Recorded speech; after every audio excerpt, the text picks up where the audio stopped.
Very good morning, students. This is the third part of your revision of your, or you can say recapitulation of your chapter number one of your development of your subject economics. So, here with the few topics that we have to cover in this particular video are income and the other goals. Then comes to body mass index and sustainable development environmental degradation. It means these are the topic that we have to cover in this. Students, very prominent questions are asking in your very promising question, and prominent one is asking usually in your uh, board exams, that a part of income, what are the other factors or what are the other aspects which are very much necessary for the development of the of an individual, you can say. Fine. So if you're talking about that, what are the other factors other than income, or the yet another is money cannot buy all the goods and services that one needs to live well. We have to explain. It means that money cannot buy all the goods and services that are need to live well, because हम सिर्फ पैसे के ही, हमें पैसों की ज़रूरत है बेटा. Income is considered as the most important component of development because we can buy the material goods and services. But apart from money, or you can say apart from money, the infrastructure facilities like health, education is required to live well. We can buy the material goods and services from income, but we cannot buy all services and goods by money until the facilities arrangement are available at required time and place. The usually important aspects other than your income are the individual need equal treatment. It means equality. Like if you're talking about the girls, they need equality, like the freedom, like boys.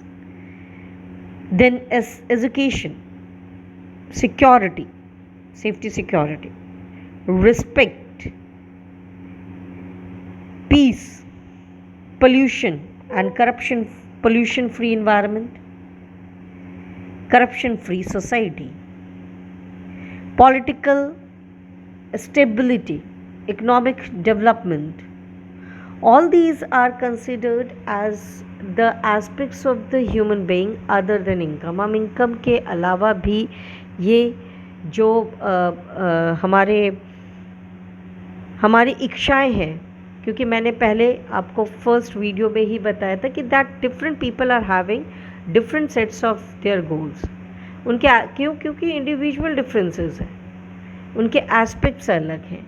तो अगर एक ये सोचता है, अगर एक section of the society, one section of the society think that multi projects dam are very good for the development of a country, or you can say it is a huge infrastructure, और ये show करता है the power of the nation, you can say, and we can generate also the power और electricity generation, और it can help in the irrigation. लेकिन आप उस व्यक्ति से पूछिए जिसकी जड़ें 50 साल से 100 साल से उसी जगह पे, और किसी कारणवश उसको वहाँ से हटना पड़ता है, यानी कि they have to shift or they have to migrate from that portion, from that land to the, जो उनका बेसिक है उनको अपरूट किया जाता है और उनको दूसरी जगहों पे शिफ्ट किया जाता है. उन लोगों से पूछिए displacement of the, you can से, पीपल. तो इस डैम की वजह से जहाँ एक तरफ एक सेक्शन ऑफ द सोसाइटी वो सेटिस्फाइड है, वो खुश है, वो उसको डेवलपमेंट है उसके लिए पॉजिटिव, वहीं पे उस आदिवासी या उस कम्युनिटी ऑफ ग्रुप के लिए जो कि जिसको डिस्प्लेस किया जाता है, जा रहा है, जिसको हटाया जा रहा है उस जगह से while making this huge infrastructure, तो उनके लिए ये डेवलपमेंट नेगेटिव है. Is that clear? So These are the very important point that comes under this perspective. Then if we are talking about the very important, and it is body mass index. बेटा इस पे 1 marks के question आया है और आपके exam में भी इस पे क्वेश्चन पुटअप किया गया है बॉडी मास इंडेक्स पे. Nutrition is another very important aspect of the development. Nutrition, food, जैसे हम कहते हैं ना बेसिक नीड तो है ही है हमारी, लेकिन खाना भी सिर्फ मियरली खाना नहीं, food, nutrition food. Internationally, a standard known as body mass index, which is also known as BMI.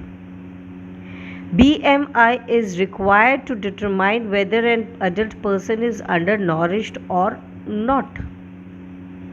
And we calculate through division of the weight of a person by square of his or her height.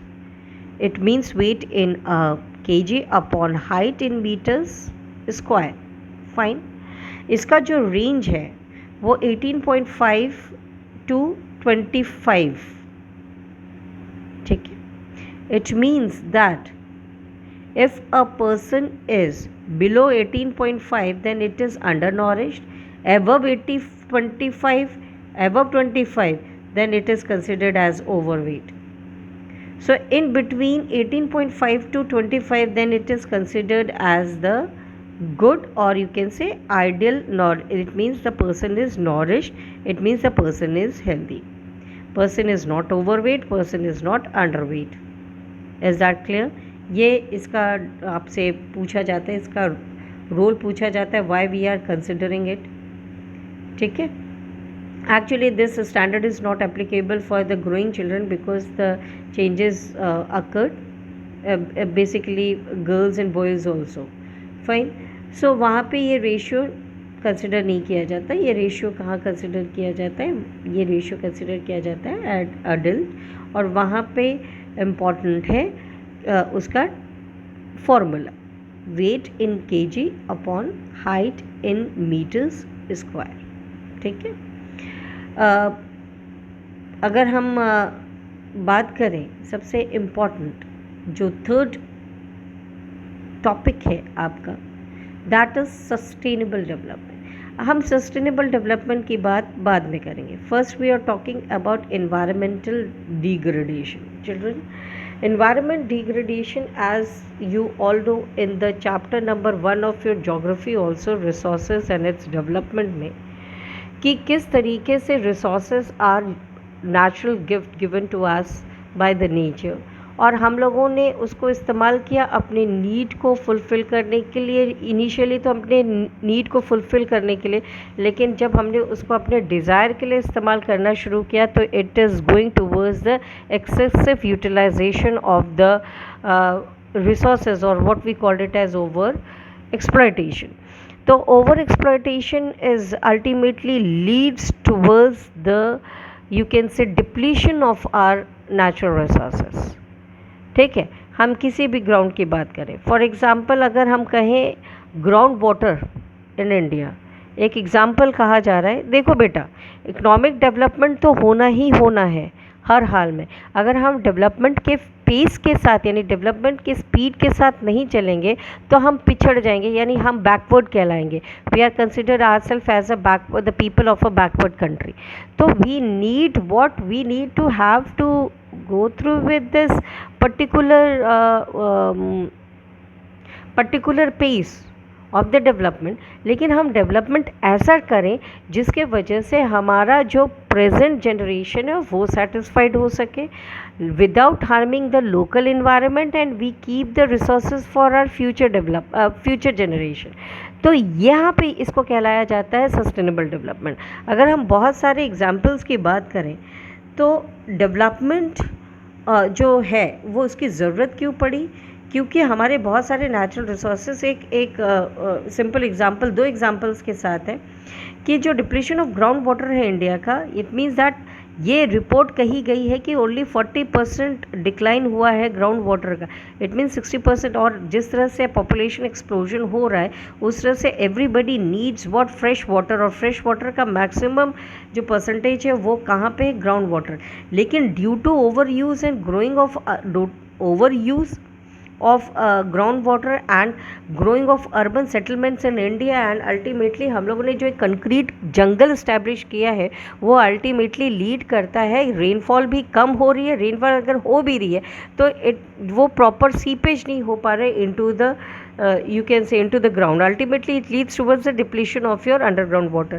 अगर हम दूसरी बात करें exhaustion of the natural resources, बेटा एक world energy review आया जून 2018 में, जिसके हिसाब से जो total reserve of crude oil है दुनिया में, it is merely just for the 50 years.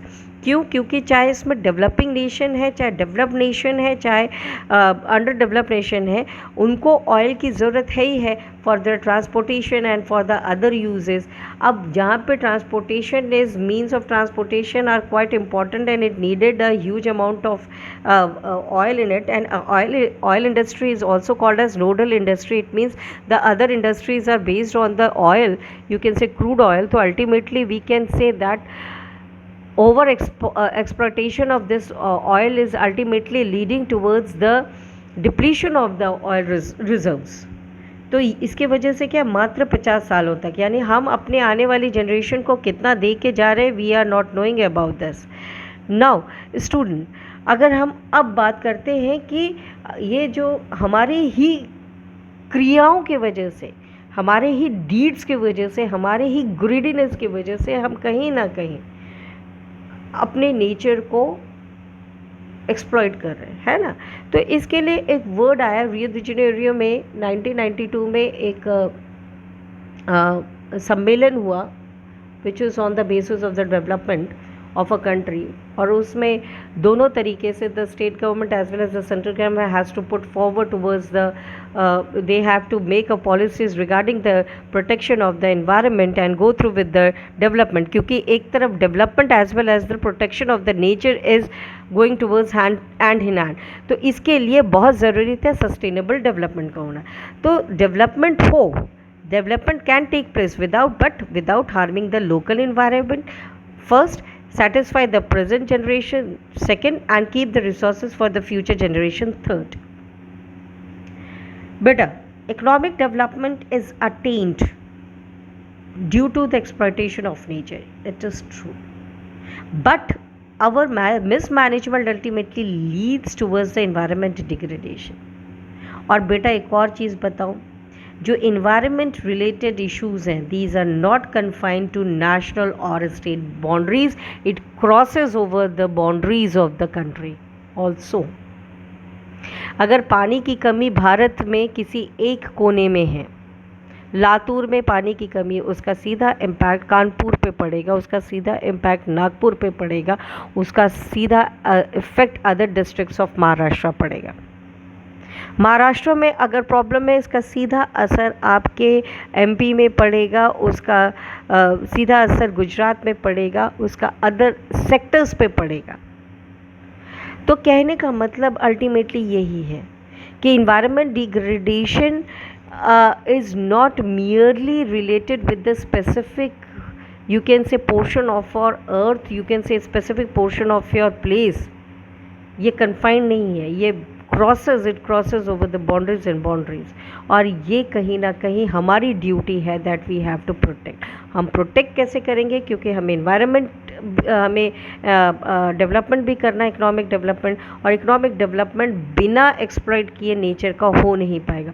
तो इसके लिए हमें कौन सा मेथड अडॉप्ट करना पड़ेगा? That is your sustainable development. सीधी सी बात है। एग्जाम्पल, बहुत अच्छा एग्जाम्पल है कि although I know that underground water is less, why not we can make or you can say जो टेक्निक हम लोग roof top water harvesting technique है, why we are not, India is tropical land, why we are not taking solar as a form of energy.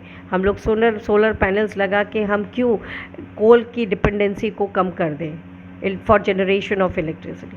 बहुत सारे methods हैं, but India is a true potential in all its term. But yes, we need to have to know about these potentials.